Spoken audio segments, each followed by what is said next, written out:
Pimples ముటిమలు యవ్వనంలోకి వచ్చే ప్రతి వారిలోని ముటిమలు రావడం అనేది సహజం.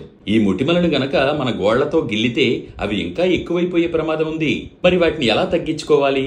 జై శ్రీరామ్. అందరికీ నమస్కారము. నేను ప్రదీప్ వానపల్లి.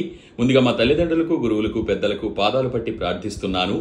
ఎవరైతే ఈ ముటిమలు సమస్యతో బాధపడుతూ ఉన్నారో, పింపుల్స్ తో బాధపడుతూ ఉన్నారో, కొంతమందికి పెద్ద పెద్దవిగా ఉండి ఆ ముటిమల నుంచి జిగురు లాంటి పదార్థం కారడం కూడా జరుగుతుంది. దీని వలన ఎదుటి వారితో మాట్లాడాలి అంటే ఆత్మవిశ్వాసాన్ని కోల్పోతూ ఉంటారు.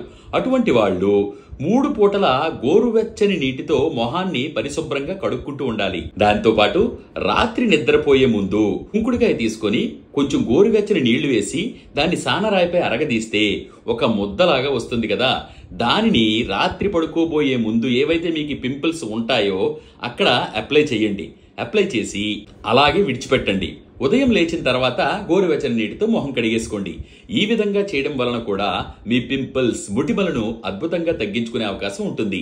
మరి జిడ్డుగా ఉండేటువంటి చర్మతత్వం ఉన్న వాళ్ళకు కూడా ఇవి ఎక్కువగా వచ్చే అవకాశం ఉంటుంది. ఇటువంటి విలువైన సులువైన వీడియోల కోసం ఫేస్బుక్, ఇన్స్టాగ్రామ్, యూట్యూబ్లలో డాక్టర్ ప్రదీప్ వానపల్లి పేజ్ని ఫాలో అవుతూ ఉండండి. సర్వే జన సుఖినో భవంతు, సర్వే సుజన సుఖినో భవంతు. ధన్యవాదాలు.